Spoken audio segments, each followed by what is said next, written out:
Apenas esqueça tudo que você estava esperando para o cinema em 2026. Esqueça Vingadores, Doomsday, Duna Parte 3, Homem-Aranha de volta para não sei o que, a casa sem casa, a Odisseia do Christopher Nolan. Tudo isso é irrelevante. Meus amigos, goste você ou não, o filme do ano será o filme do mito, o filme do nosso capitão, a cinebiografia mais bizarra, cafona, mentirosa, talvez até criminosa da história do cinema. Dark Horse, muito provavelmente o filme mais caro da história do cinema nacional, deu o que falar nesses últimos dias. Meu amigo, foi áudio vazado, foi roteiro vazado, foi trailer vazado, vazou mais porcaria do que a cueca do Flávio Bolsonaro em dia de debate, e por isso eu estou aqui para mergulhar com vocês nesse açude chorumoso e a gente entender que diabo de filme que é esse tal de Dark Horse aí. Então eu peço para que você vista aí o seu traje de proteção química e venha comigo aproveitar as maravilhas de ser brasileiro. Senhoras e senhores, eu sou Roari Moraes, sejam todos muito bem-vindos ao meu canal e não repare a bagunça. Gente, eu tô muito feliz de verdade. Primeiro porque, por alguma razão, o YouTube tá entregando meus vídeos, então tem uma galera nova chegando aqui. Sejam muito bem-vindos aí vocês todos que estão chegando. Já peço desculpas, qualquer coisa. Tem uma galera que comenta, pô, muito massa o vídeo, mas você fala muito. E sim, eu falo demais. Esse é um problema que eu tenho mesmo. Até por isso que eu estou trancado sozinho aqui no quarto, falando para uma câmera. As pessoas ao meu redor já não aguentam mais me ouvir. Então, por isso que eu fiz esse canal, assim. Então, eu não posso prometer que eu vou falar menos.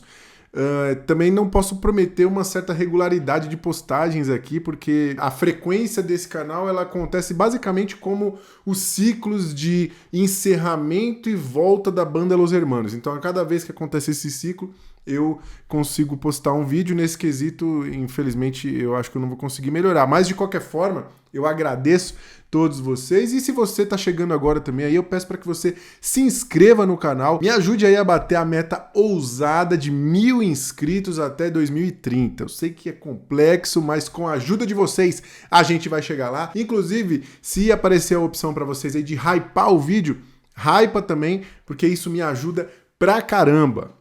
Eu não sei exatamente como, porque eu não sei como é que funciona esse negócio, mas eu acho que ajuda. A galera fala que ajuda, então dá essa força aí, dá essa moral, porque hoje nós vamos falar sobre um assunto que é também outro motivo que me deixa muito feliz. Assim, mais uma vez eu sou obrigado a vir aqui reforçar o quão importante é a gente ser grato pela dádiva de viver nesse país, nessa exata timeline. Meus amigos, o roteirista do Brasil foi pras pica. Eu falei exatamente isso lá no vídeo do Manuel Gomes, inclusive muito massa aí a recepção de vocês, valeu demais, galera. Se você ainda não assistiu, vou deixar o card aqui, onde eu comento, eu reajo ali ao grande embate do bem contra o mal. E aí vem o roteirista do Brasil, meu amigo, com a caneta em chamas, escrevendo novas linhas. Os novos capítulos dessa história envolvem a grande produção, essa obra muito esperada, o filme Dark Horse, né, a cinebiografia do Capitão Soluço, que supostamente foi financiado com dinheiro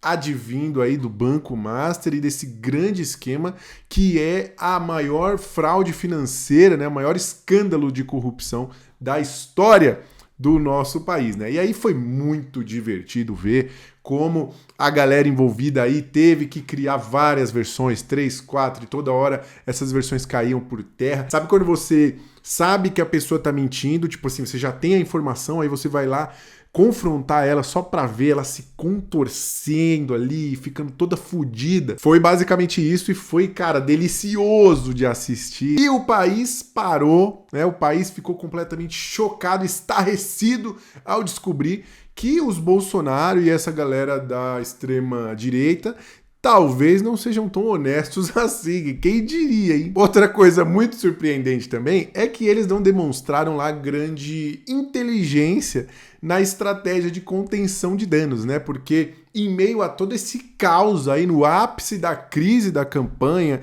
e com áudio vazado e todos os portais e jornais, todo mundo falando disso, Qual a brilhante ideia que os caras tiveram? Pô, vamos soltar o trailer, né? Porque aí a galera vai ter outro assunto, vai ver a parada materializada. Bom, pra campanha do Flávio não foi muito bom, mas pra nós, puta que pariu! Na moral, galera, se você não tá no hype pra assistir esse filme, você tá erradíssimo. Ah, porque eu não vou dar dinheiro. Você está errado, meu amigo. Esse filme é o filme evento do ano. É o filme para você ir assistir na pré-estreia, para você ir assistir com a melhor tela, com o melhor som que você puder, para você levar a galera mesmo e fazer aquele piquenique na sala de cinema. Porque vai ser incrível isso daqui. Esse filme já nasce clássico. Daqui 30 anos, você vai contar para os seus filhos: eu estava lá no primeiro dia de exibição desse filme. Esse filme aqui, ele vai ser histórico. E nesse vídeo, que também vai ser histórico, né? Esse vídeo aqui que vai ser um grande especial, uma celebração, uma ode a essa obra cinematográfica incrível, nós vamos analisar aí todas as informações que já vazaram, as curiosidades desse filme, o roteiro, vamos ver aí algumas passagens desse texto brilhante e também vamos reagir ao trailer. Então vai ser um vídeo longo, é um vídeo especial, mas eu conto com vocês aqui pra gente curtir esse momento único, histórico que estamos vivendo. Bom, para poder organizar minhas ideias, porque como vocês podem ver, eu tô muito empolgado, né? Meus divertidamente aqui, eles estão em festa, eles estão completamente malucos. Eu vou separar esse vídeo aqui em tópicos. Então vamos começar falando aí da ficha técnica desse filme, né?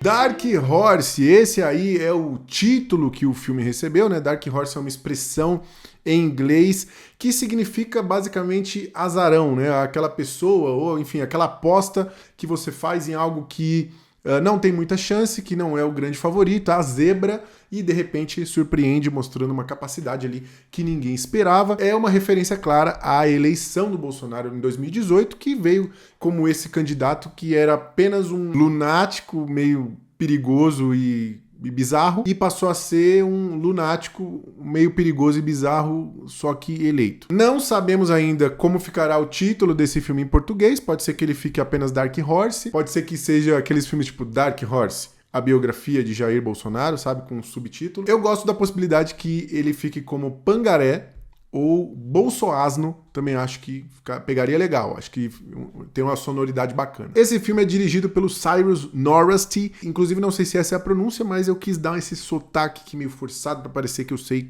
falar inglês. Ele é um americano de ascendência iraniana. Eu acho até curioso, né? Porque tem aquele meme do filme iraniano, né? Do cinéfilo e tal. Então nós temos aqui um cineasta iraniano que eu confesso que eu fui buscar ali a filmografia do cara e eu não conheço absolutamente nada do que ele pôs à mão. Pode ser só ignorância cinematográfica minha ou realmente esse cara tem um currículo aí bem fraco. O roteiro do filme é assinado por ele e por seu filho, o Mark Norasty, e tem também o envolvimento do Mário Frias. Algumas pessoas estão dizendo que ele fez o argumento do filme, que ele foi um consultor.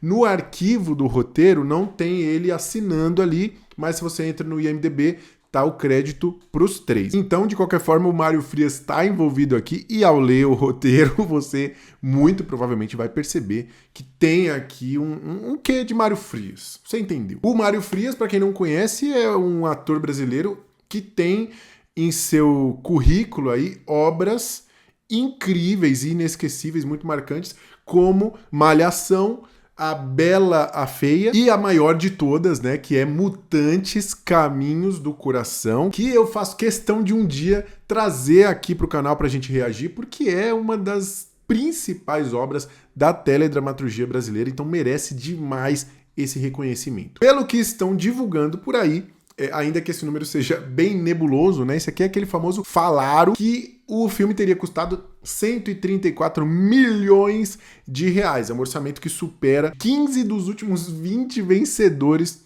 do Oscar na categoria de melhor filme. Eu tô incluindo aí Moonlight, Birdman, Anora, Parasita, além de superar e por muito aí as principais produções do cinema nacional, como Cinderela Baiana, O Guerreiro Didi e a Ninja Lili, e também Uma Aventura Zico. As pessoas estão destacando aí esse orçamento inflado de uma forma negativa, mas eu vejo isso como um forte indício de que ano que vem o Brasil estará mais uma vez brilhando nas premiações, estaremos lá no Oscar, quem sabe a gente não leva aí filme internacional, vai ser muito emocionante ver o Mário Frias recebendo a estatueta por esse roteiro aqui. Imagina que orgulho, ia ser incrível, né? Mas é claro que eu estou sendo irônico, eu estou zoando, né? Eu acho que tem mais chances do Monark falar alguma coisa que faz sentido do que desse filme ganhar um Oscar. Mas eu me peguei pensando aqui, imagina um cenário onde esse milagre aconteça. A gente está vivendo uma realidade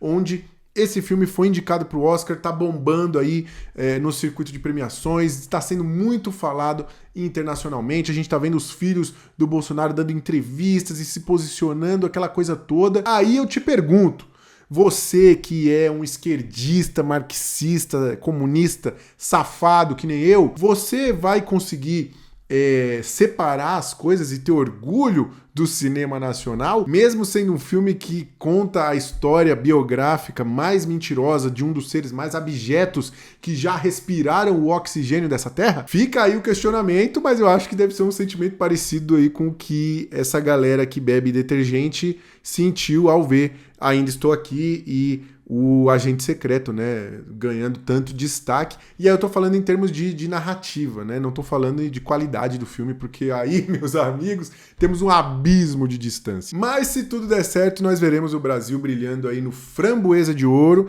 que também é um prêmio que eu acho que o Brasil nunca ganhou. Eu acho que aí sim a gente teria motivo para comemorar. Uma curiosidade bem legal desse filme também é que para que o Vorcaro recuperasse o investimento financeiro que ele fez nesse filme, o filme precisaria arrecadar pelo menos 300 milhões de reais em bilheteria. E só para vocês terem uma ideia do desafio que é isso acontecer, isso seria mais do que o dobro do que o filme que mais arrecadou na história do cinema nacional, que é o Minha Mãe é uma Peça 3, que arrecadou 143,8 milhões em bilheteria, né? E aí fica aquela dúvida, ou o Vorcaro é o investidor mais burro que já existiu, ou ele realmente botava muita fé de que esse filme seria o próximo Cidadão Kane, ou talvez o pagamento que seria feito para ele não seria por meio de recursos financeiros, hein?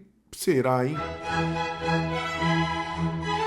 E claro que, como toda e qualquer coisa que envolve os Bolsonaro e bolsonaristas, esse filme ele tem aquelas coisas inacreditáveis, bizarras, meméticas. Ela tem também aquela pitadinha meio de mafioso barra ladrão de galinha, que já é muito característica também dessa família, né? Uma família que não é capaz nem de adotar um cachorro sem que daqui uns dias o proprietário do mesmo venha reivindicá-lo, né? Não sei se vocês lembram dessa história do Augusto Bolsonaro, o cachorro que foi adotado pela família, mas aí o dono apareceu e pediu ele de volta. Vocês podem ver na foto aí que o cachorro tá simplesmente desesperado para ir embora. Imagina o trauma do coitado. E o trauma não fica só pela convivência, né? Porque esse cachorro se chamava Zeus e aí batizaram ele de Augusto Bolsonaro e aí o dono decidiu manter o novo nome.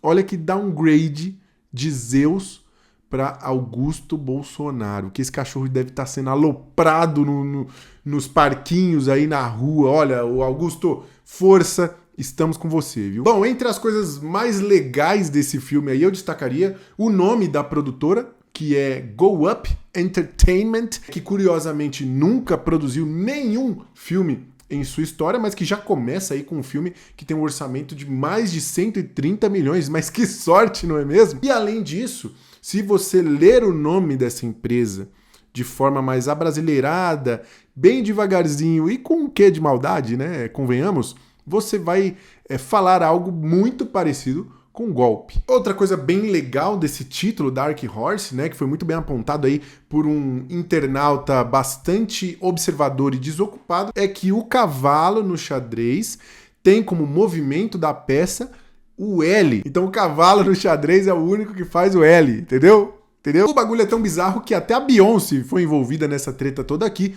porque no teaser do filme, que saiu pouco antes do trailer, eles usaram a música Soldier da Beyoncé e a empresa detentora ali dos direitos autorais caiu de pau em cima dos caras porque eles não tinham autorização pra usar essa música. Olha que maravilhoso, velho. Mas nada supera a treta do dia do rolo 100. Só pra vocês entenderem, é uma tradição nas produções de filmes aí, que quando a galera chega no rolo 100, que agora na verdade é o cartão de memória 100, né, porque não usam mais o rolo pra filmar, é um marco onde as pessoas celebram e fazem ali uma festa. E a galera fez isso nesse filme ali pra comemorar o rolo 100 ou o cartão de memória 100. O problema é que boa parte dos envolvidos na produção eram esquerdistas, né? Até porque a gente tá falando de arte, de cinema. Essa galera fez uma parada muito massa. Eles comemoraram, eles celebraram ali o rolo 100, o dia do rolo 100, no dia 22 de novembro de 2025, que foi a data da prisão do Jair Bolsonaro. Segundo a matéria aqui do Globo, né? Resultado, a equipe abriu champanhes e celebrou até meio ostensivamente com a desculpa de que se tratava da festa do rolo 100, enquanto Frias e outros bolsonaristas lamentavam nos bastidores. Caralho, velho, esse filme é amaldiçoado, mano, não é possível. Esse filme é uma clara propaganda política, né? A gente não pode negar isso, mas a gente também não pode negar que é uma obra de arte. A gente tá falando de arte aqui, eu não tô falando dessa arte esquerdista, woke, progressista, não, meus amigos. Eu estou falando de arte com toda a essência e a estética bolsonarista. É uma mistura da sonoridade do ministro sanfoneiro,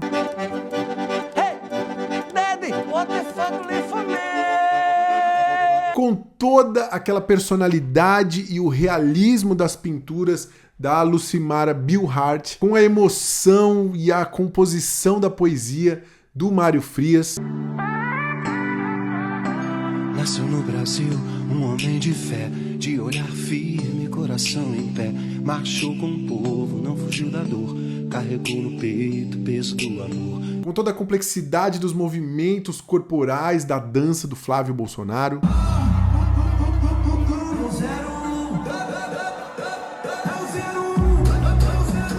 Toda a inteligência e a profundidade dos paralelos traçados entre a vida real e a arte que o Renan Bolsonaro consegue fazer, essas observações incríveis. Renan, aos seus olhos, como você vê a perseguição de hoje? Vamos lá então. Em Attack of Titans, os Eldianos foram tratados como ameaça por 3 motivos. E também todo o bom gosto, né, para peças ornamentais, por exemplo, como aquela logomarca do partido Aliança pelo Brasil, partido esse, inclusive, que o Bolsonaro não conseguiu fundar, né, ele falhou em fundar, mas ainda assim ele ganhou essa belíssima obra de arte com a logo do partido toda feita com balas de calibres diferentes, assim, uma coisa incrivelmente linda. É disso que a gente tá falando, galera. A gente tá falando de uma riqueza cultural que emociona. E eu vou provar isso pra vocês agora, porque a gente vai falar um pouquinho da história de Dark Horse.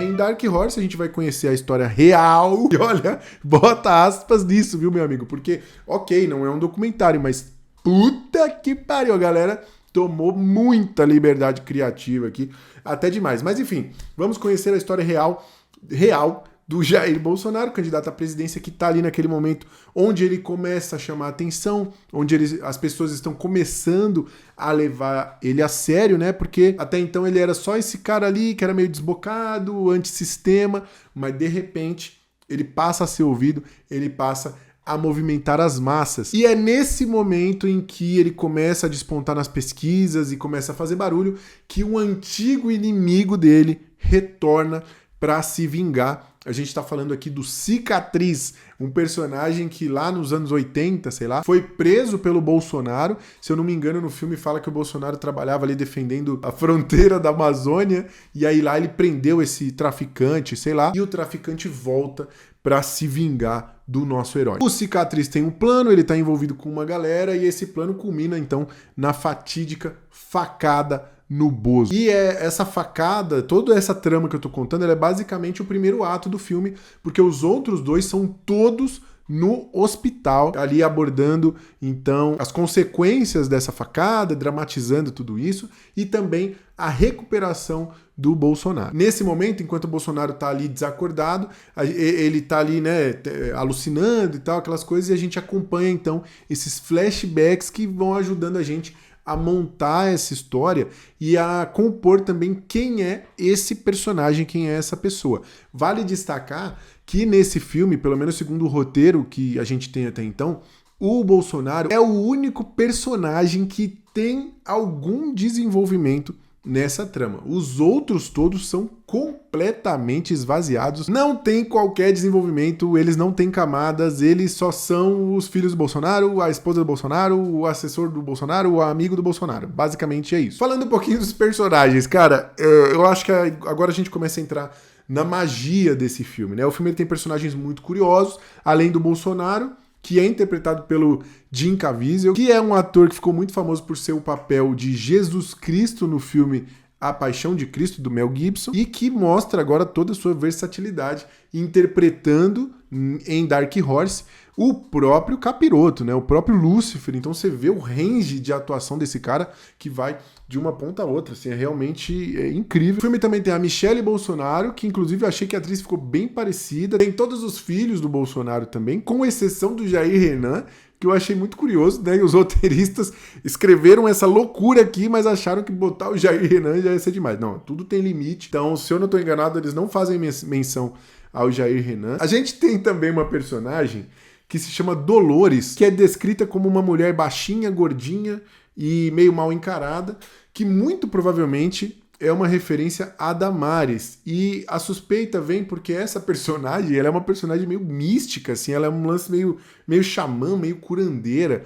Em determinada passagem, o Bolsonaro tá ali com dor de cabeça, sei lá, eles estão num almoço de família, e ela dá pra ele uns comprimidos caseiros, comprimidos que supostamente ela que produziu. E aí ele, como ele é louco, ele vai e toma, né? Beleza, valeu, toma o comprimido. E lá na frente, quando ele toma facada e é hospitalizado, em determinado momento o médico fala pra ele: olha, você tá tomando algum remédio, você tá tomando algum antibiótico, porque se tiver, agradeça, porque foi esse medicamento que te salvou. Então é isso, assim, a espiritualidade da Damares foi representada aqui nessa forma meio mística e curandeira e tal. E talvez o nome Dolores tenha sido escolhido fazendo referência aí a Dolores Umbridge, do Harry Potter, né? Lembra aquela mulher maldita lá? Que sempre me passou uma vibe muito Damares, tá? Então, se for isso, cara, genial aí por parte dos roteiristas. A genialidade também continua quando a gente vê aqui que o Adélio Bispo, né, que é o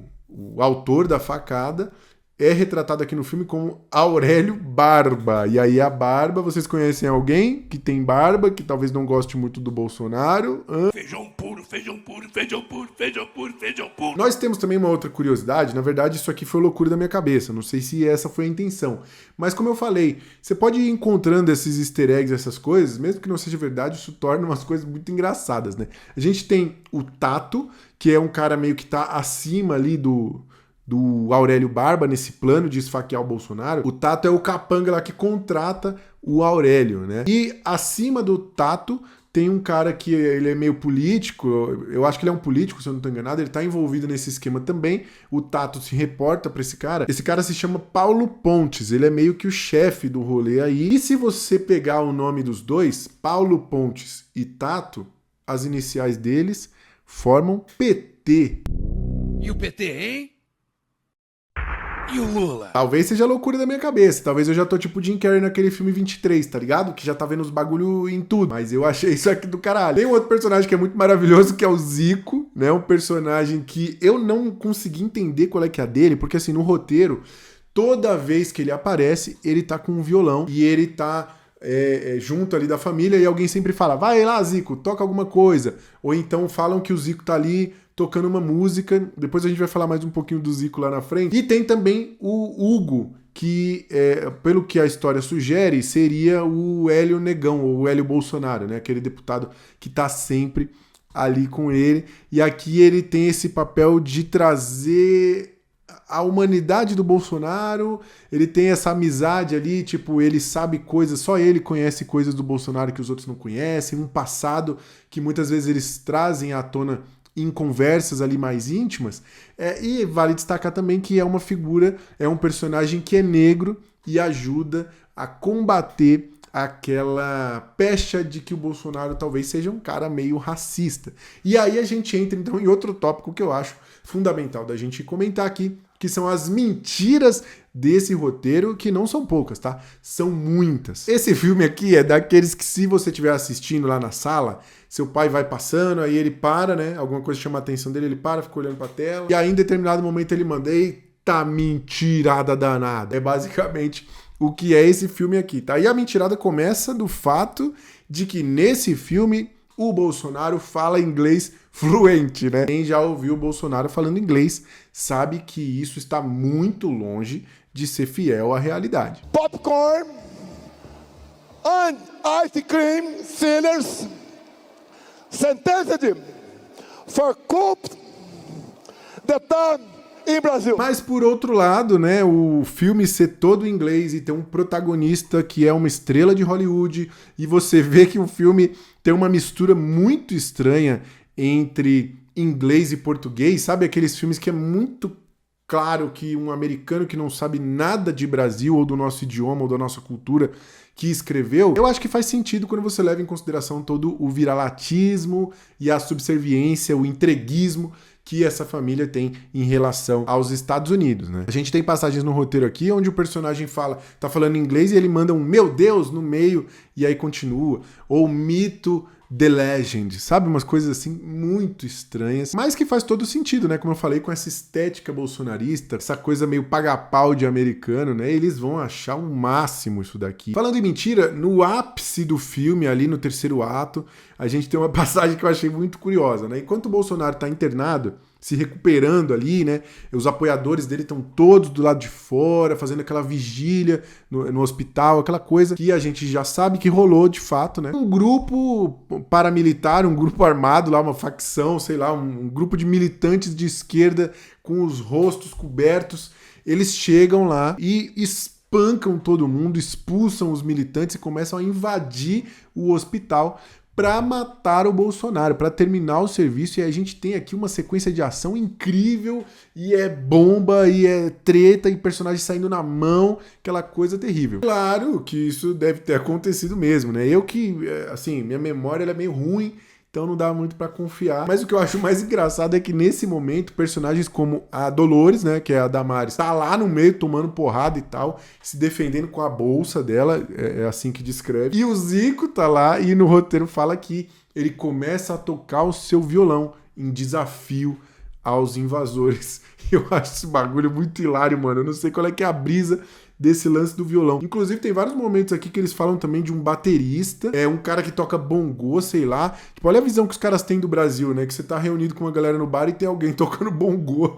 Mas agora eu quero entrar com vocês na leitura de algumas páginas desse roteiro, porque nesse momento onde começa esse ápice, toda essa invasão, vira um filme de ação, assim. E a gente tem um momento muito foda que o Bolsonaro e os filhos estão olhando isso pela janela do hospital. Bom, o roteiro tá em inglês, mas eu vou tentar traduzir aqui com o meu conhecimento de inglês precário. Mas enfim, quem escreveu isso aqui também parece ter um inglês meio intermediário, assim. O Bolsonaro tá ali na janela e ele pergunta, né, o que é isso, tal. E aí um sorriso aparece em seu rosto e ele fala: eles estão subindo aqui, meus garotos, vamos encontrá-los lá embaixo. Vamos espancar esses caras. Olha as ideias. Olha o naipe desse roteiro aqui. E aí o Eduardo, né, fala: não, você não pode, porque, enfim, ele tá em recuperação. Aí ele fala: come on, let's kick their asses, Eduardo. Tipo, vamos lá, vamos fuder com esses caras e tal. E aí, enfim, o Flávio também tá lá e fala que não. Olha o que o Bolsonaro fala: me dá uma arma que eu derrubo os caras daqui de cima, mano. Olha o que esse roteiro quer vender, que os Bolsonaro, eles são tipo heróis de filme de ação mesmo, assim, que eles são meio John Wick, meio James Bond, assim. O Bolsonaro foi assaltado lá nos anos 80 e levaram a arma dele, a moto dele, ele não conseguiu se defender. O cara ficou frente a frente com o Xandão, pediu desculpa e quase se borrou na calça. O Flávio se borrou na calça, literalmente, num debate. Então é isso, o filme quer que a gente acredite que esses caras são extremamente corajosos e matadores e tal. Isso acontece no roteiro o tempo todo, né? O roteiro endeusa aqui os Bolsonaros. E o que eu acho engraçado é que dá pra ver que eles escreveram exatamente o que eles gostariam de ser, sabe? Fica uma coisa meio ridícula, porque aqui eles são super fodões, engraçados, descolados, né? Eles são bonitos, articulados, inteligentes, eles falam frases extremamente complexas que nenhum deles conseguiria formar na vida real. Aqui eles são tipo heróis de ação mesmo. Tem um momento no roteiro que eu acho engraçado também, tá numa descrição de como o personagem aparenta ser, né? Bom, essa passagem aqui é no Congresso Brasileiro, né? O Bolsonaro está andando ali, é abordado por uma repórter, e a descrição aqui fala o seguinte: Bolsonaro, alto, bonito, sorriso fácil, raciocínio rápido, impetuoso e engraçado ao mesmo tempo, responde aos repórteres enquanto caminha pelo corredor. Alto, bonito, sorriso fácil. Cara, o Mário Frias escreveu isso daqui com um tesão no Bolsonaro, no capitão, incrível, assim. Todo o roteiro vê o Bolsonaro dessa maneira e é muito engraçado, muito patético. Para vocês verem que não é exagero, a gente vai agora para a página 81, onde a gente tem o personagem Hugo, que é o deputado Hélio Bolsonaro, conversando aqui com o Bolsonaro sobre um momento no passado que eles viveram em que o Bolsonaro saltou de paraquedas, teve um acidente. Bom, isso aqui acontece no hospital, como vocês podem ver, o Zico está ali tocando sua guitarra, né, seu violão, e ao terminar o Hugo fala, bravo, Zico, e aí o Luiz também, yes, bravo. Caralho, velho. E aí a gente continua aqui, o Bolsonaro fala pro Hugo assim, ô Hugo, você se lembra quando eu precisei dar os 6 saltos como paraquedista para receber a medalha lá? O 5º salto que ele deu, ele precisava de 6 para ganhar a medalha. E aí o 5º salto tava um vento horrível. E o Hugo fala, né, tava mais de 30 nós, né, sei lá como é que fala isso. E aí o Bolsonaro fala que por conta do vento ele bateu na lateral de um prédio em alta velocidade. O prédio quase caiu. Olha que demais essa parte. O Hugo fala assim, que chamavam ele de Big Horse, de grande cavalão. Me fala se não foi o Mário Frias com tesão escrevendo isso aqui. Ele era o grande cavalão antes de ser o Dark Horse, antes de ser o Bolsoasno. E aí o Bolsonaro, ele tem razão, eu era o grande cavalo fodão. Aí eles ficam fazendo piada aqui, não sei o quê, e aí o Hugo fala que ele fez mesmo assim o 6º salto. Sim, ele fez o salto com os braços e as pernas quebradas. Vocês vão me desculpar.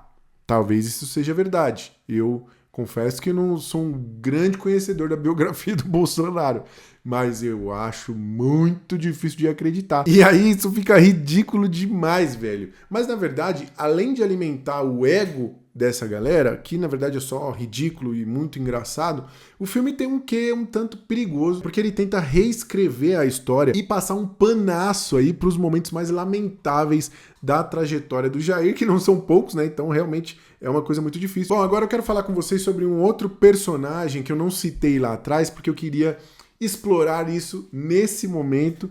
A gente tá falando aqui de um dos enfermeiros, na verdade é o enfermeiro principal ali que vai acompanhar o Bolsonaro ao longo da recuperação dele, que é o Gaspar. O Gaspar é uma figura importantíssima para esse filme, para esse esforço de limpar a imagem do Bolsonaro em alguns aspectos, e vocês vão entender o porquê que esse personagem é tão fascinante e tão importante para a história. Só um adendo aqui, eu acabei não comentando, mas se eu não estou enganado, o Mário Frias vai interpretar também um dos enfermeiros. Tem algumas cenas que já vazaram em que ele tá em volta ali do Jair com aquela roupinha e tal. Bom, tem uma passagem aqui na página, a partir da página 75, em que o Bolsonaro tem um surto ali, ele quer sair, ele se desliga, enfim, ele é encontrado no chão sangrando e tal. E esse enfermeiro ali, o Gaspar, vem para socorrer e, enfim, levar o Bolsonaro de volta. Inclusive a gente tem aqui a exclamação do Gaspar, né?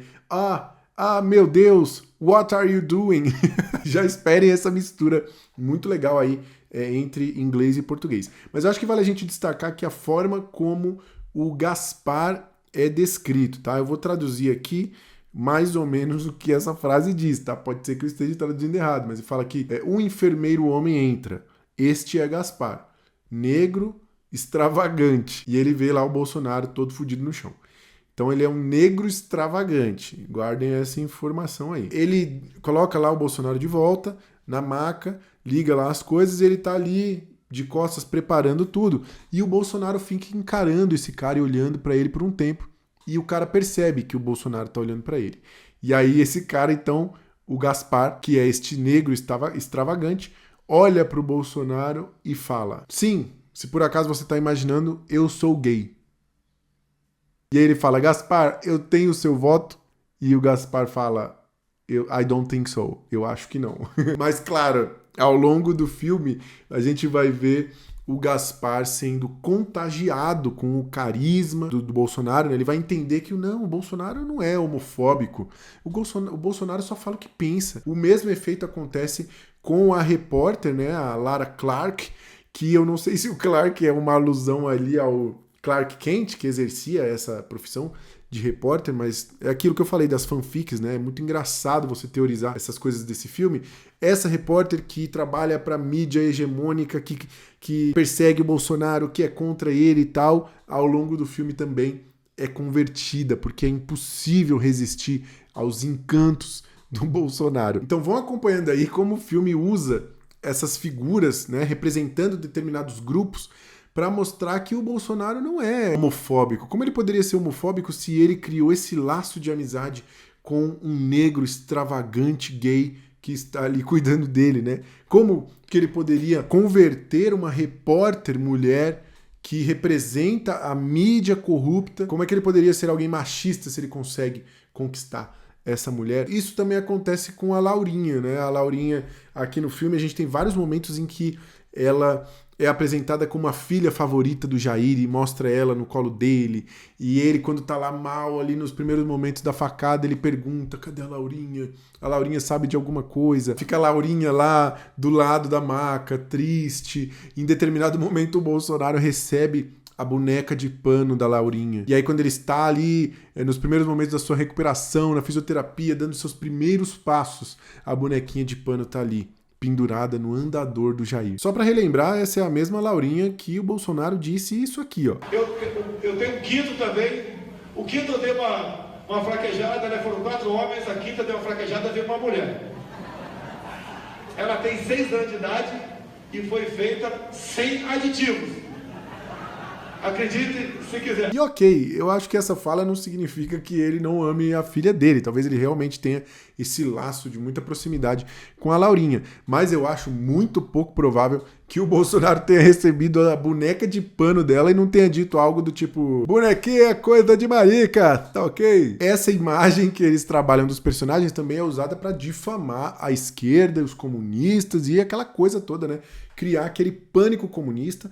E a gente vai falar agora um pouquinho do Aurélio Barba, que tem um diálogo que eu acho fascinante bem no começo do filme, quando a gente é apresentado ao personagem, ele tá ali se reunindo com os seus comparsas, elaborando o plano, né? Então aqui na página 5 do roteiro, o Aurélio fala pro Tato e pro resto da galera aqui o seguinte, eu já estive com os radicais socialistas, os socialistas radicais, meu amigo. Inclusive eu estive com os marxistas, mas eles usam drogas demais.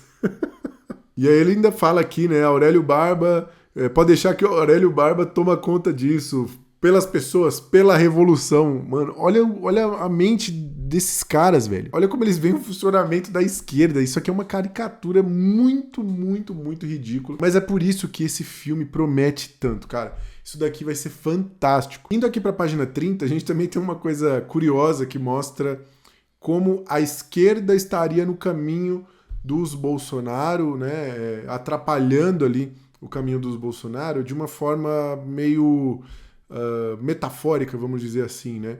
Primeiro que tem uma frase muito engraçada nessa página aqui, que isso é um momento em que eles estão correndo dali daquele momento da facada, eles estão tentando chegar no hospital desesperados, os filhos no carro ali e tal, o Bolsonaro xingando, e aí o Carlos fala, don't talk, papai. Ai, mano, essa é uma das melhores coisas da leitura do roteiro, eu recomendo que vocês leiam o roteiro inteiro, eu não vou fazer isso aqui porque o vídeo já tá enorme, mas vale muito a pena. Ó, o Carlos aqui, stay with us, papai. Ai, meu Deus do céu. Mas aqui é legal porque o carro vira em uma esquina e ele abruptamente freia, porque eles encontram ali uma barricada, né? Tem alguns artistas de rua fazendo uma performance ali, músicos e tudo mais. E aí você vê como eles retratam aqui a cultura ficando no caminho deles, né? E eu acho isso muito emblemático, né? Realmente a cultura, a informação, os estudos, eles realmente freariam o Bolsonaro, né? Quanto mais a gente investir em cultura, mais investir em educação, os bolsonaros vão ficar pelo caminho. Então achei isso bem emblemático. Eu mostrei para vocês alguns diálogos aqui, mas eu não sei se eu fui capaz de trazer toda a profundidade que esse roteiro tem, né? A gente tem um momento aqui em que o Bolsonaro é abordado pela repórter destemida Lara Clark, que eu acho, inclusive, que é aquele momento lá no começo que ele tá andando, né, que ele é bonito, alto e sensual, e está andando no corredor ali do Congresso, e aí ela ali falando para ele, né, olha, existem rumores de que os militares estão envolvidos com o senhor e tal, e aí ele fala a seguinte frase, isso tá escrito no roteiro, tá, galera? Eu acho que ninguém seria capaz de inventar isso para efeito cômico. O Bolsonaro responde, rumores são como peidos. Eles saem de cuzões. Eles vêm de cuzões, né? Rumores são como peidos. Eles vêm de cuzões. Eu nunca ouvi em nenhum filme americano, nem um Gente Grande, um filme mais imbecil que você puder imaginar aí, uma frase tipo essa, assim. Eu não sei se isso é uma expressão americana mesmo usada, ou se foi tipo um brasileiro que escreveu algo parecido em português e traduziu. Eu sei lá, cara, isso daqui tá muito esquisito. Rumores são como peidos, eles vêm de cuzões. Por ser um filme que tem essa característica de que mistura gringo com brasileiro, com sei lá quem que escreveu esta porra desse roteiro, sei lá se essa pessoa em algum momento pisou no Brasil. A gente tem uma passagem também muito engraçada, que é lá no final, quando a gente tem aquela confusão, os invasores no hospital, aquela treta, filme de ação, o Hélio Bolsonaro e os filhos do Bolsonaro, tipo, saindo na mão mesmo com a galera. Tem um momento da fuga, né? Eles vão lá pro estacionamento, pegam o carro, saem correndo, e nesse momento o carro passa e consegue pegar a Dolores, que tá ali naquela confusão. Eles conseguem salvar a Dolores, que é a Damares, né? E a gente tem essa descrição aqui que eu achei incrível. Bolsonaro, é uma frase do Bolsonaro, entre parênteses está, em dialeto amazônico. O Bolsonaro não sabe nem falar português, muito menos inglês, quiçá o dialeto amazônico, né? Seja lá o que eles estão querendo dizer aqui. Mas o dialeto amazônico ele fala, thank you, Dolores. E agora vamos falar do grande final do filme, porque eu fui lendo e ficando cada vez mais encantado, mas eu fiquei, cara, como é que vai acabar isso daqui? Porque o filme inteiro fica dentro do hospital, mas o final, meus amigos, eles realmente guardaram o melhor pro final. Daqui a pouquinho a gente vai reagir ao trailer desse filme. E eu quis contar tudo isso pra vocês e falar dos personagens para que no trailer vocês consigam visualizar comigo ali a aparição de cada um. Algumas das coisas que aparecem no trailer confirmam o roteiro aqui, tá? Então, talvez essa versão do roteiro realmente esteja bem próxima do que a gente vai ver nos cinemas. Aqui a gente vai ter uma revelação que todo esse plano, todo esse esquema aí, essa tentativa de assassinar o Bolsonaro, que começa na facada, mas que tem várias outras tentativas, 2 ou 3 vezes a galera tenta invadir o hospital, um cara entra armado lá, o Tato, e depois tem todo esse grupo, essa confusão ali no hospital. No final a gente vai entender que, na verdade, esse esquema é muito maior e envolve gente muito mais poderosa. E aqui, meus amigos, nós temos uma aparição, uma participação especial que eu duvido que vocês estavam esperando, porque eu acho que ninguém seria capaz de esperar tamanha audácia desses caras aqui. A gente vai ter a aparição dele, do Thanos. O Thanos brasileiro aparece nesse momento. Bom, na página 106, então, a gente tem a descrição aqui de uma reunião que acontece no escritório do Paulo, né, que é aquele político lá que eu falei, um grupo de poderosos ali, vendo pela TV que o plano deu errado, que o Bolsonaro escapou e tal, aquela coisa toda. E a gente tem essa descrição de um dos homens importantes desse grupo aqui. Gente, isso aqui tá realmente no roteiro, tá? Tá realmente lá no final do roteiro, que descreve esse homem que está nessa reunião ali dos poderosos como um homem esguio, careca, sério, com um ar de superioridade moral. Ele poderia ser um juiz da Suprema Corte. Poderia ser. Quem será, hein? Quem será que é esse personagem aqui? E aí no final aparece, né? Bolsonaro e Xandão retornarão em Vingadores Doomsday. E é assim que acaba esse filme maravilhoso, com esse gancho que sugere uma possível continuação desse filme, que, assim, eu não pude, nem nos meus sonhos mais molhados, eu imaginaria algo assim. E agora chegou o grande momento da gente assistir aqui esse trailer maravilhoso, tá? Espero que vocês gostem, espero que as informações que eu trouxe ajudem vocês a identificar alguns personagens dessa linda história. Então vamos dar uma olhadinha ao trailer de Dark Horse, que tem aqui proibida a divulgação, aparentemente não deu muito certo. Vamos lá. My name is Jair Bolsonaro. Seu pai, marido. Olha lá, galera, aqui vocês já veem como que é o tom, ó, a família unida, cantando, reunida, batendo na mesa, o casamento dele. But underneath all that, what are you? What people say about you. He's a racist. Dangerous populist. They say you're going to reinstate dictatorship. They, who they? You? Ó, esse era o momento em que ele falaria lá, rumores são como peidos, né? E aqui não botaram no trailer, claro, né? Não vão entregar as melhores partes no trailer aqui. Olha, aqui a gente vê a intimidade dele com a Michelle. Puta merda. Pô, aqui uma coisa, eu já vou pausar aqui também, que é uma coisa, se você olhar aqui esse auditório, aliás, o trailer inteiro vocês vão ver isso, que não parece uma produção muito cara, tá? Parece uma produção bem barata, na verdade, poucos figurantes, assim, é uma coisa meio tosca, mas longe de mim, tá? Acabei de perceber uma coisa, que eu tô vendo esse vídeo no canal do próprio Flávio Bolsonaro, e o título é Vazou o trailer do filme Dark Horse. Porra, mano, o cara no próprio canal botou um clickbaitzão, velho. Isso eu acho que é o Tato. Aurélio Barba aí, ó. Era a voz do povo. Olha essa multidão. Não, galera, na moral. Olha essa multidão aqui, galera. Na boa. Aqui tem umas 30 pessoas, mano. E aí até eu vou respeitar, porque o Bolsonaro, em algum momento, ele conseguiu realmente reunir muita gente na rua. Nessa época aqui, na época da facada, realmente era uma galera, mano, que vinha receber ele ali e tal. E, pô, era melhor os caras terem usado ou IA ou usado imagens reais ali, pelo menos da multidão, né? Ficou um bagulho muito tosco. Mas uma coisa que é muito maneira da gente observar aqui são as placas e bandeiras. Tem várias coisas legais que eu vou pausar pra gente ir vendo. Até pra gente ver o valor de produção, né? Vocês vão ver que o design de produção do filme é tudo muito bosta. Muito, muito barato mesmo.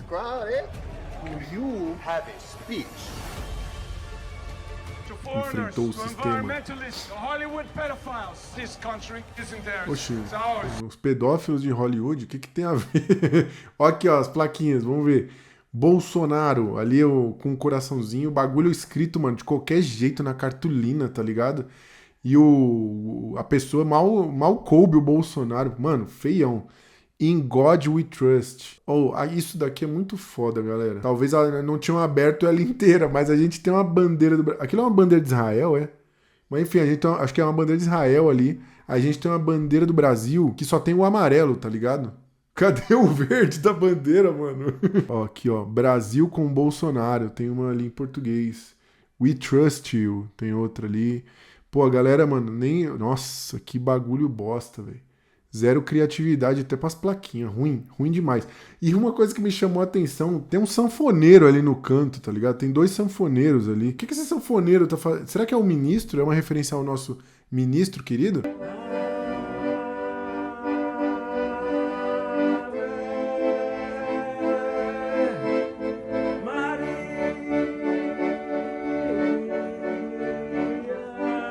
Inclusive, perdão por colocar isso aqui pra vocês ouvirem de novo. Eu prometo que eu não vou mais fazer isso, tá?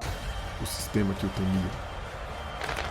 Our nation, Brazil, is at stake.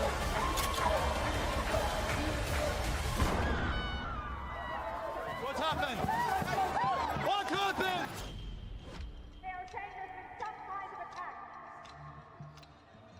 E aí, olha, ó. Esse é o primeiro ato do filme, tá, galera? Aí aqui a gente vai começar... Aí o resto do filme se passa todo aqui dentro do hospital. Olha lá, olha o Mário Frias aqui no cantinho. Eu acho que ele é o assistente do médico que tá cuidando do caso, não sei. A Michelle tá muito parecida, velho. O sistema que falhou em silenciá-lo. Olha lá, os caras tocando bongô. Isso é Brasil. Brasil é aqui, mano. Quem não sai com bongô, brasileiro não é, né? Puta merda. This Mytho, o mito The Legend. Aqui eu vou até dar um crédito pros caras, porque eu consigo imaginar a galera bolsominion fazendo isso aqui, tá? Mas que tá tosco, tá. Mito, this legend is gonna win, okay? If we don't counter the narrative. Olha o comboio esquerdista aí, ó, que vai invadir o hospital. Olha o naipe do bagulho aí. Aí aqui vira filme de ação. Your political career has ended, my friend. Good day. Opa, vou pausar aqui. Aqui tem um flash rápido do Gaspar aqui, o nosso homem negro extravagante, como vocês podem ver. E um detalhe muito legal, a boneca de pano da Laurinha. Aparece ali, ó. Aqui é o momento que o Bolsonaro começa a dar os primeiros passos. Ali você vê os outros enfermeiros, a galera no hospital celebrando ali a recuperação dele. Mas eu acho muito legal ver o detalhe da boneca. He saved my life, and now I save his. Incrível história real. We're behind it. Olha aí a esquerda violenta. I'm going to campaign. Going to fight. They won't allow it. Aquele ali é o Hélio Bolsonaro falando com ele. Provavelmente é o momento que eles estão falando do episódio do paraquedas. Olha aí, ó, a cena de ação no final, a confusão causada pelos esquerdistas. I'm not asking permission.